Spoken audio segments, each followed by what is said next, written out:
España en este sentido. En España, más del 90% de las empresas son empresas de pequeña dimensión, son pymes, son empresas que incluso la gran mayoría no tienen representantes de los trabajadores. Por tanto, estos mecanismos de descuelgue, esta posibilidad de inaplicar el convenio colectivo sectorial, lo que produce es clarísimamente una individualización de las condiciones laborales en aspectos tan esenciales como son el salario, la jornada de trabajo, su distribución, el horario, trabajo a turnos, funciones, organización del trabajo y rendimiento, etcétera, etcétera. En eso se centra uno de los aspectos esenciales de la reforma de septiembre, que ha modificado de forma sustancial, desde mi punto de vista, nuestro modelo de negociación colectiva, hasta tal punto que se ha puesto en funcionamiento en España una iniciativa legislativa popular por parte del sindicato para, de alguna forma, neutralizar esta reforma en materia de despido, en materia de contratación y también en materia de negociación colectiva, porque implica la pérdida de la eficacia vinculante del convenio colectivo. ¿Hacia dónde camina la reforma? Y ya termino. La reforma de la negociación colectiva. Como digo, en la actualidad estamos en un proceso de diálogo social con los interlocutores sociales para afrontar esa reforma estructural de nuestro modelo legal de negociación colectiva. Tengo que decir que el sindicato está pactando con la patronal, pero de partida se manifestó reacio a esa modificación integral de nuestro modelo de negociación colectiva.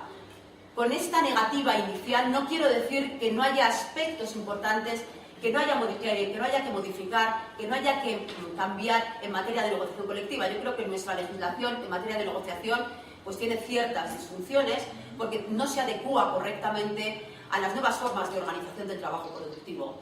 Pero claro, la reforma de la negociación colectiva no va por esta dirección. Lo que se pretende clarísimamente es adoptar un proyecto de reforma que descentralice nuevamente la negociación colectiva. El elemento que siempre se está utilizando a este respecto es la necesidad de flexibilidad interna en el seno de la empresa, competitividad, mejora de la productividad y para ello flexibilicemos las condiciones de trabajo a través de nuestro instrumento esencial de regulación, a través de la propia negociación colectiva. Por tanto, el problema que aquí se plantea es que si descentralizamos la negociación colectiva, el convenio colectivo sectorial nuevamente pierde su fuerza vinculante porque se da un protagonismo indiscutible a la empresa. Si el convenio colectivo pierde su fuerza vinculante, si en la empresa la representación de los trabajadores, en la gran mayoría de las empresas, es una representación muy débil, ello va a entorpecer notablemente la acción del sindicato, hasta tal punto que una de las estrategias que se están planteando es, por parte del sindicato, reforzar su presencia en la empresa, porque parece que los órganos de representación que actualmente tenemos en España, comités de empresa y delegados de personal, son disfuncionales o no están cumpliendo con efectividad la función que les corresponde. Por tanto, el reto que se le plantea en la actualidad al sindicalismo, dentro de este contexto de reforma estructural de la negociación colectiva, es reforzar de alguna forma su presencia en el seno de la empresa para que ya si se descentraliza la negociación colectiva, ya si se da protagonismo a la negociación colectiva en la empresa, que esa regulación, esa flexibilidad interna que se lleve a cabo en la empresa pueda ser de alguna forma controlada por el propio sindicato. Lo que yo añadiría es que esta reforma laboral que se aprueba en España en el mes de septiembre del año anterior es una reforma, según el Gobierno, para crear empleo. Y a día de hoy ya han pasado meses suficientes para hacer un balance y no solo no se ha creado empleo, sino que se ha ahondado la tasa de desempleo. Mucha gente anunciamos ya en su momento que despidiendo no se crea empleo, flexibilizando el despido, haciendo que el despido sea más fácil, no se crea empleo. Pero parece un silogismo en nuestros países, que no es ninguna cosa natural, pero es evidente que porque alguien despida con más facilidad a las personas que están trabajando, eso simultáneamente no crea empleo y desde luego se ha demostrado así. Hablan mucho de flexibilidad, utilizan muchos eufemismos, supongo que en México también, para no nombrar las cosas como son, y hablan constantemente de que hay que implementar medidas de flexibilidad interna y externa. Cuando hablan de implementar medidas de flexibilidad externa, hablan de despido, que sería como habría que llamarlo, es decir, hacer más fácil el despido y hacerlo más barato, haciendo y pasando lo que nos acaba de decir Amparo, que ahora mismo una empresa que tenga previsiones de quiebras futuras, basándose en algo que es absolutamente incierto, puede poner a la gente en la calle, es tremendo. Y la flexibilidad interna es hacer que las condiciones de trabajo estén a disposición únicamente de la parte empresarial, porque la flexibilidad también podría estar de parte de la clase trabajadora y que se llegara a un entendimiento, ¿no? Pero no, la flexibilidad interna también está siempre de la parte empresarial. Y quiero también resaltar brevemente que el problema del desempleo es amplísimo ahora mismo en España, un 20,4% de desempleo, es una barbaridad, más de 5 millones de personas. Pero a mí lo que me parece aún más grave es que en la juventud hay un índice de desempleo.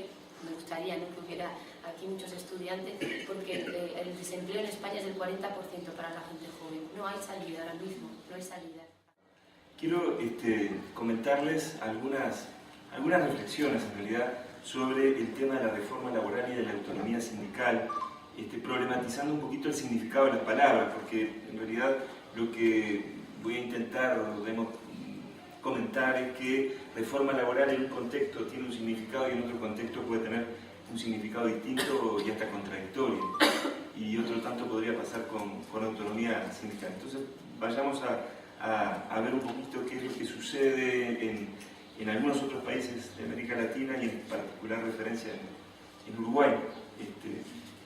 No por la importancia quizá económica que tenga mi país, es un país muy pequeño como ustedes saben, pero en realidad allí podría estar sometiéndose o podría estar produciéndose una especie de ensayo de parte de las patronales ante los procesos de reforma laboral positivos.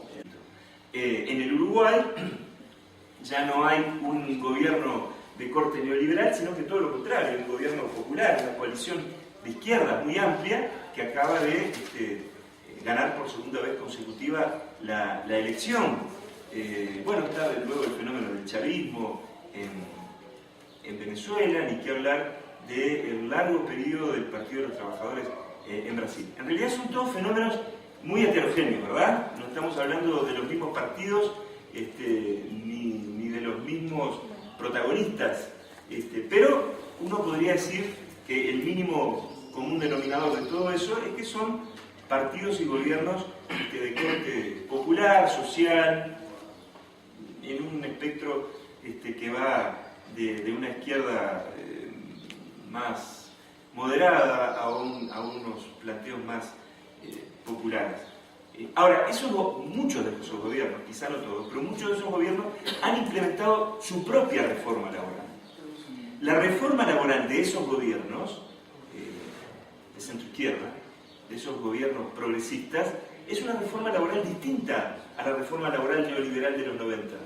¿Me explico? Hay allí un cambio significativo en los instrumentos y en el sentido de la reforma laboral. Estamos hablando, con el mismo término, reforma laboral, pero de cosas absolutamente distintas. Esa es la idea. Claro, eso tiene algunos problemas en lo que refiere al otro término de la reflexión de hoy, la autonomía sindical. ¿Qué pasa con los sindicatos? En general, en América Latina, lo que ha ocurrido es que la legislación en derecho colectivo es muy intervencionista, ¿verdad? El Estado, diríamos, se entromete. El Estado define muchas cosas acerca de la vida sindical. La legislación en derecho colectivo en América Latina es una legislación en general muy intervencionista.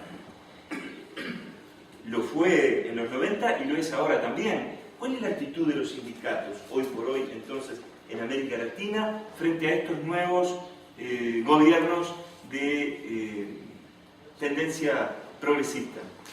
Genera perplejidades, genera algunos problemas, porque bueno, en el caso uruguayo, por ejemplo, donde los sindicatos han sido siempre muy autónomos respecto de los partidos políticos tradicionales que han gobernado, bueno, ahora se plantea el problema acerca de qué ocurre con esa autonomía cuando el que gobierna es un gobierno más cercano, un gobierno amigo.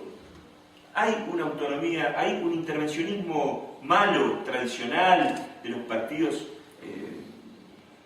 tradicionales en América Latina, y luego hay un intervencionismo bueno de los gobiernos progresistas. ¿O será que la autonomía siempre hay que defenderla con gobiernos más o menos amigos o con gobiernos más o menos adversarios? Ese es un problema de definición muy fuerte en algunos de nuestros países. Así como hay una reforma laboral buena o mala, hay una intervención también buena o mala de parte del gobierno respecto de la vida sindical. Reitero, ¿o será que la autonomía hay que defenderla siempre y en todo caso, con independencia de las cercanías o no respecto del gobierno? Nos introducimos ya entonces en lo que es parte de ese debate que se está llevando a cabo en mi país en torno a esa reforma laboral de signo positivo. En los últimos años y a partir del gobierno del Frente Amplio existe una regulación protectora para el trabajo rural, que había sido siempre desregulado.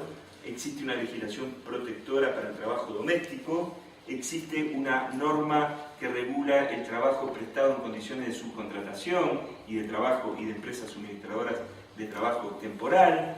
Existen ahora normas de protección sindical, existen normas sobre negociación colectiva. O sea, hay un paquete normativo de índole protector que el gobierno ha llevado adelante del año 2005 para acá, hasta nuestros días. Bien, por lo tanto, hay sentidos diversos del término reforma laboral. Se ha abierto desde hace algunos años, diríamos, un nuevo significado de reforma laboral que convive con el significado tradicional de flexibilizador, reforma laboral como idea neoliberal. Hoy también podemos hablar, en algunos países de América Latina, de reformas laborales de signo protector. Hay como dos reformas laborales distintas, si se me permite plantearlos así en forma un poco